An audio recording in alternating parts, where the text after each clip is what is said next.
Salut tout le monde!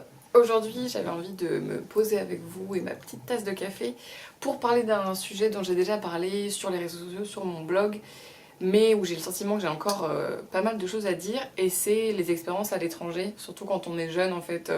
Donc on va surtout parler de l'époque lycée, post-bac, parce que comme certains d'entre vous le savent peut-être, moi j'ai été fille au père pendant 4 mois et demi en Corée.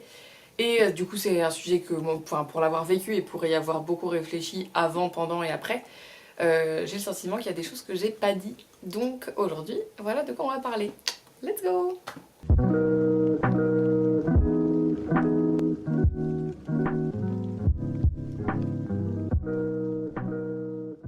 Alors voilà, je vais mettre les pieds dans le plat directement. Le thème principal de cette vidéo, c'est que je trouve que on n'est pas assez transparent en fait sur ce qui est pour moi la réalité de ce genre d'expérience à l'étranger. Donc je vais parler, voilà, comme je vous l'ai dit, de la période un petit peu, les gens qui font un voyage prolongé à l'étranger, période lycée, post-bac, université, ce genre de choses. Donc là, ça comprend surtout les échanges scolaires, donc Erasmus, ce genre de choses, les permis vacances-travail, les expériences de fille au père, voilà, un petit peu ce genre d'expérience, les stages à l'étranger aussi. Donc voilà, qu'on fait quand on est jeune, et en fait j'ai l'impression qu'il y a une grosse idée reçue par rapport à ça, donc c'est un petit peu de tout ça dont je vais parler. Déjà pour commencer, je pense qu'on est tous d'accord pour dire que ces dernières années, c'est le concept d'année sabbatique ou d'expérience comme ça à l'étranger, c'est quand même vachement démocratisé, et tout le monde s'accorde à dire que c'est une expérience qui est bénéfique, qui est formatrice, ce avec quoi je suis à 100% d'accord. Moi, je suis ravie d'avoir fait l'expérience que j'ai fait et ça m'a appris plein de choses et tout ça. Donc je suis le genre de personne qui encourage tous les gens autour de moi à partir s'ils peuvent le faire, s'ils en ont envie. Voilà, pour moi c'est vraiment une expérience qui peut apporter plein de choses. Donc voilà, je comprends la démocratisation du truc et voilà, je vais pas du tout remettre en question dans cette vidéo l'apport que ça peut avoir. Mais ce qui me pose souci, c'est que j'ai le sentiment qu'on vend une version un petit peu idyllique de ce genre d'expérience. C'est-à-dire que pour prendre mon expérience à moi, avant de partir à Séoul, je m'étais évidemment renseignée, j'avais voulu lire des témoignages, et même les années d'avant, puisque partir à l'étranger c'était quelque chose que je voulais faire depuis à peu près l'époque du lycée déjà. Donc j'avais eu le temps de voir pas mal de témoignages, que ce soit des gens autour de moi, sur les réseaux sociaux, etc. Et il y avait des choses qui revenaient en permanence, c'est-à-dire que c'était une expérience extraordinaire, que ça avait aidé les personnes à comprendre qui elles étaient, à trouver ce qu'elles voulaient faire dans la vie, parce que je trouve qu'il y a beaucoup cette dimension-là dans les expériences à l'étranger. C'est quelque chose que pas mal de gens font quand ils sont un petit peu perdus et ils espèrent trouver les réponses à leurs questions, en fait, notamment pour toutes les questions d'orientation, des questions qu'on se pose beaucoup dans cette tranche d'âge-là. Voilà, on a tous besoin de trouver un petit peu ce qu'on a envie de faire de notre vie, et quand on le sait pas, il y a pas mal de gens qui disent que voilà, une expérience comme ça, qui permet de se découvrir, ça peut permettre justement de trouver les réponses aussi par rapport à ça, par rapport à ce qu'on a envie de faire et ce qu'on a envie d'être. Et jusque-là, il y a évidemment pas de problème, mais je trouve que, enfin voilà, c'était des choses qui revenaient tout le temps, et moi je suis partie vraiment en Corée dans cette optique-là, avec cette idée en tête qu'une expérience à l'étranger c'était forcément merveilleux, c'était forcément se faire une super bande d'amis, c'était forcément vivre tout le temps des moments extraordinaires, et puis c'était surtout se trouver et avoir toutes les réponses à ces questions. Et en fait c'est vraiment pour ça que je fais cette vidéo aujourd'hui, parce que je trouve qu'on n'est pas assez honnête, et c'est important pour moi justement d'être honnête à 100% sur ce qui m'est arrivé là-bas, parce que je pense que tout le monde peut en bénéficier en fait, parce que en fait la réalité c'est que c'est moi, enfin personnellement, ça a été une expérience géniale. Si vous me croisez dans la rue ou si vous me connaissez, je dis tout le temps à tout le monde que ça a vraiment été une expérience merveilleuse. Et c'est le cas, je mens pas quand je le dis. Mais par contre, ça n'a pas été cette expérience de film dont j'avais le sentiment que tout le monde parlait. Je me suis pas fait plein d'amis, ça a été hyper dur de rencontrer des gens. Il y a eu plein de moments où je me suis sentie hyper seule, je pense que je me suis jamais sentie aussi seule de ma vie que quand j'étais à Séoul. À certains moments, pas sur toute la durée du voyage, mais il y a des moments là-bas qui ont été vraiment hyper difficiles. Voilà, il y a eu plein de choses hyper compliquées, et plein de moments où vraiment je me disais mais qu'est-ce que tu fais là quoi? Et en fait, c'est important pour moi de raconter ça et de dire que c'est normal parce que j'ai pas envie qu'il y ait plein de gamins comme moi qui partent en se disant que ça va forcément être extraordinaire du début à la fin. Parce qu'en fait, du coup, j'ai l'impression que la chute est encore plus dure en fait. Ça donne un vrai... Enfin, moi, ça m'a donné un vrai sentiment d'échec. Euh, Parce que j'avais le sentiment justement que contrairement à tous les autres, moi j'arrivais pas à avoir une expérience merveilleuse, voilà, à faire toutes ces choses, à avoir, je sais pas, un Instagram trop bien avec que des photos de mes nouveaux amis et des soirées où j'allais et des trucs extraordinaires que je faisais. Et en fait, au lieu de me dire, bah voilà, c'est normal, t'es loin de ta famille, t'es loin de ton pays, c'est normal qu'il y ait des coups de mou, que ce soit pas forcément simple de rencontrer des gens, de faire des choses, de te sentir à l'aise dans cet environnement qui à la base n'est pas du tout le tien. Au lieu de me dire ça, de me dire que voilà c'était normal, je me suis dit en fait t'es en train de tout rater, et voilà, contrairement aux autres, toi ton expérience elle est pas, ça va pas du tout, etc. Et en fait c'est ça, cette espèce de pression sociale un peu que j'ai ressentie, du fait d'avoir eu que tout le temps des retours positifs, mais même limite over positifs en fait, qui a fait que moi du coup en comparaison j'avais l'impression que mon expérience était pas du tout en phase avec le reste et que peut-être que du coup c'était moi le souci et tout ce genre de choses. Et du coup c'était hyper important pour moi d'en parler. J'ai déjà raconté mon expérience plus en détail dans un article que je mettrai dans la description. Mais c'était important pour moi de dire ça en fait, que si vous êtes sur le point de partir, si vous êtes jeune, si vous avez envie de partir un jour, il faut que vous sachiez que ça va pas tout le temps être hyper drôle. Vous allez vous sentir hyper seul, peut-être que vous aurez vachement mal à vous faire des amis au début, peut-être que vous allez très probablement vous dire mais qu'est-ce que j'ai fait? Il y a des moments où vous allez pleurer toutes les larmes de votre corps, où vous aurez envie de rentrer à la maison, de voir vos parents, de voilà. Et c'est normal en fait. Non seulement c'est normal, mais en plus c'est important de le savoir et de savoir que ça passe. Parce que comme j'ai dit, moi, maintenant quand on me demande ce que ça a été mon expérience à Séoul, je dis à tout le monde que c'était extraordinaire et que c'était une expérience géniale et que j'ai aucun regret. Donc c'est bien la preuve que ces moments difficiles là c'est pas la fin du monde. Mais si on n'en parle pas, on vend une espèce d'image aux gens que ça va être justement merveilleux et du coup bah on n'est pas préparé en fait aux moments difficiles qui vont aussi venir avec le truc. Donc voilà, c'était hyper important pour moi de parler de ça, de ce sentiment de... surtout la solitude en fait, je pense que c'est quelque chose auquel il faut être préparé. Et le fait que vous allez avoir un creux, voire deux creux, voire plein de creux, où vous allez vous dire bah ça va pas quoi, mais c'est normal, c'est la vie. Et je voulais aussi parler du fait que, comme je l'ai dit au début, on parle beaucoup du fait que ce genre d'expérience ça aide vraiment à genre se découvrir, à trouver les réponses sur ce qu'on veut faire, etc. Et c'est pas toujours le cas. Parce que moi j'ai eu aussi un sentiment d'échec parce que justement quand je suis rentrée de Séoul je savais toujours pas ce que je voulais faire de ma vie et je me suis dit mais voilà t'es censé... Pour moi c'était... Enfin ça paraît un petit peu naïf mais quand je suis partie c'était vraiment la solution miracle en fait. Comme j'avais vu tellement de gens dire que en partant ça leur avait permis d'avoir un déclic, de trouver ce qui les intéressait dans la vie, ce qu'ils avaient envie de faire, etc. Je pensais vraiment qu'en fait il suffisait de mettre le pied dans l'avion, d'aller là-bas et puis que la réponse allait tomber du ciel en fait. Et ça ne se passe pas comme ça. Et c'était important pour moi justement de dire que euh, des fois il faut juste laisser du temps au temps en fait. C'est pas parce que vous allez partir à l'autre bout du monde et vivre une expérience incroyable qui par ailleurs est hyper formatrice, qui va vraiment pour le coup vous aider à apprendre des choses sur vous, mais c'est pas parce que vous le faites que vous allez avoir les réponses comme par magie.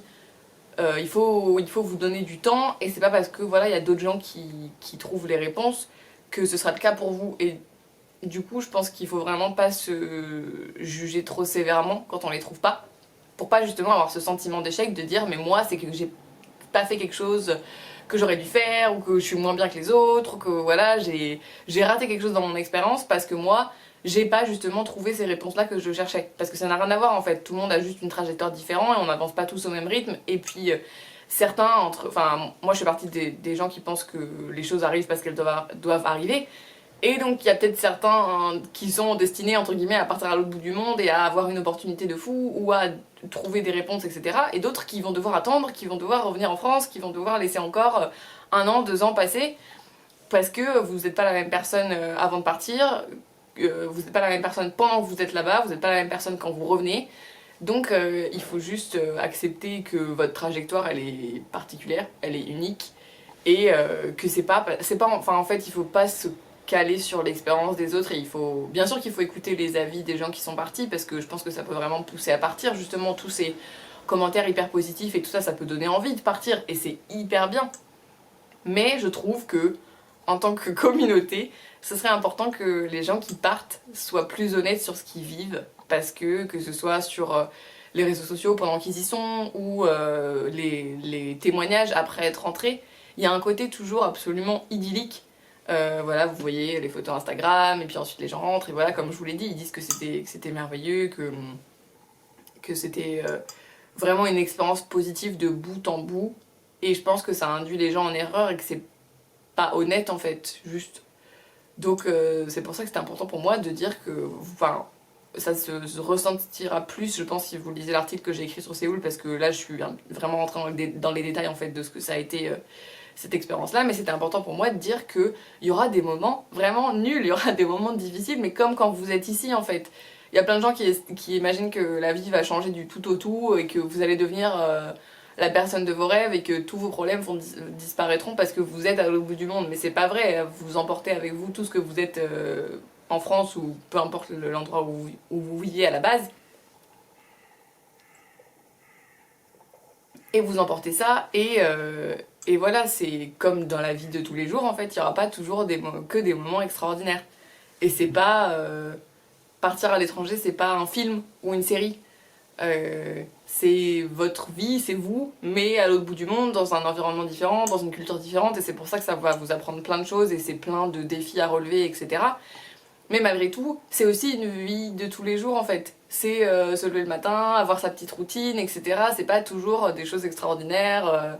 Voilà, moi je suis partie en Corée, j'ai l'impression qu'il y a plein de gens qui s'imaginent que tu vas croiser des idoles de K-pop dans la rue. Non, c'est pas la réalité du tout. C'est voilà, c'est la routine, c'est se lever, c'est prendre le métro, c'est aller au travail si vous travaillez, c'est aller à la fac, voilà. C'est pas non plus tout le temps l'excitation totale ou voilà. Il y a des jours où vous en aurez marre et vous aurez envie de rentrer, etc. Et en général, il faut pas le faire parce que le creux passe et qu'ensuite vous faites à nouveau des expériences super, mais voilà, c'est des hauts et des bas, comme dans toutes les expériences en fait, je pense. Et c'est pour ça, je pense qu'il faut vraiment l'avoir à l'esprit avant de partir.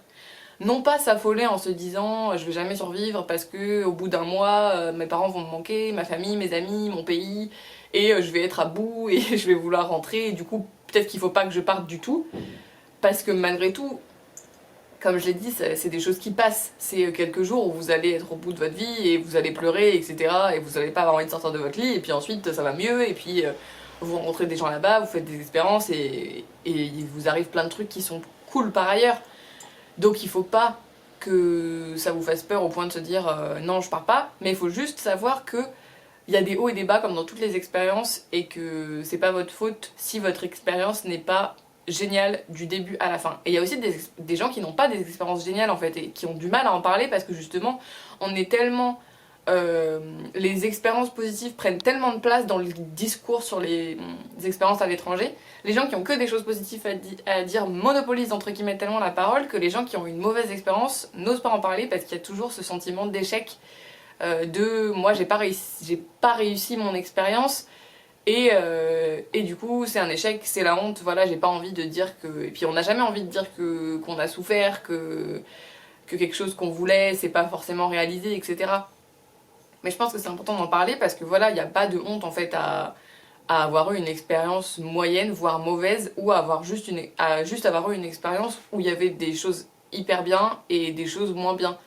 En fait, il y a aucune honte et toutes les expériences sont valides et entendables et je pense que c'est hyper important d'être plus honnête par rapport à ça pour que les jeunes qui viennent après nous, qui sont au lycée aujourd'hui, etc., puissent partir avec une vision plus authentique et plus apaisée de la chose en fait. Parce que j'ai l'impression que ça devient, enfin voilà, que des fois c'est une course à avoir la meilleure expérience, je vous dis, à avoir plein d'amis, à faire plein de choses extraordinaires, à montrer à tout le monde que vraiment du jour où on arrive au jour où on part, tous les jours c'est extraordinaire et tout ça.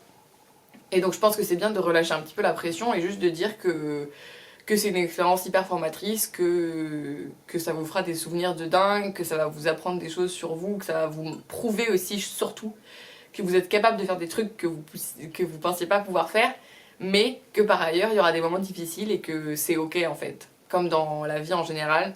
Je veux dire, c'est ok d'avoir des mauvaises passes, des creux, des moments où vous vous sentez pas bien, que vous soyez en France ou à l'étranger, que vous soyez dans votre vie de tous les jours ou dans une expérience comme ça à l'étranger qui dure un temps. Voilà, c'est ok, et il n'y a jamais de honte à se sentir mal. Et je trouve que c'est important d'être honnête dans la mesure où on peut l'être. Voilà, moi il m'a fallu du temps pour accepter aussi que tout n'avait pas été forcément toujours rose et que j'avais peut-être des choses que je regrettais, des choses que j'aurais voulu faire différemment, etc. Il m'a fallu du temps pour processer le truc parce que là, à l'heure où je fais cette vidéo, ça fait quasiment un an que je suis rentrée de Séoul. Donc voilà, d'abord il y a eu mon article et voilà, maintenant j'en parle ici. Mais voilà, c'est pour dire que si vous vous apprêtez à partir, voilà, faut que vous sachiez que ce sera pas toujours rose. Si vous êtes parti et que vous êtes rentré et que votre expérience a pas été exactement comme vous le vouliez ou comme vous le pensez, ou que ça s'est pas bien passé, ou que ça s'est moyennement passé, bah vous n'êtes pas tout seul, voilà, et il y a aucune honte à avoir. Et quoi qu'il arrive, toutes les expériences, bonnes ou mauvaises, vous auront apporté quelque chose et auront fait de vous la personne que vous êtes. Donc faut pas non plus reculer ou se dire que c'était une erreur ou avoir des regrets, parce que si vous l'avez fait, c'est que vous deviez le faire. Et si vous vous apprêtez à le faire, c'est que vous devez le faire, et voilà. Voilà, c'est à peu près tout ce que je voulais dire. C'était juste important. C'est un petit peu brouillon ce que j'ai raconté, mais c'était hyper important pour moi de me poser là avec vous et d'être honnête sur ce sujet-là. Parce que, comme je vous l'ai dit, je trouve qu'il y a un petit manque d'authenticité dans les discours sur les expériences à l'étranger. Donc voilà, c'était tout ce que j'avais à dire. Si vous êtes parti, n'hésitez pas à me partager vos expériences dans les commentaires, parce que c'est vrai que j'ai pas eu forcément beaucoup de gens autour de moi qui l'ont fait, et c'est toujours sympa de parler avec des gens qui peuvent comprendre. Et puis voilà, si vous avez eu des moments difficiles aussi, bah c'est le moment peut-être de vider votre sac, de raconter un peu, et voilà, pour montrer qu'il y a des moments géniaux, il y a des moments moins géniaux. Et si vous vous apprêtez à partir, bah pareil, racontez-moi où vous allez. Moi j'adore, je trouve que malgré tout c'est une expérience géniale, hyper formatrice, que vous vivrez sûrement qu'une fois. Donc si vous allez partir, si vous êtes parti, tout ça, racontez-moi tout, je serais hyper contente de lire tout ça et de pouvoir partager ça avec vous. Donc voilà, n'hésitez pas, j'espère que cette petite vidéo un petit peu chill où j'ai juste donné mon avis vous aura plu, et puis je vous retrouve vite dans une autre vidéo. Voilà, salut!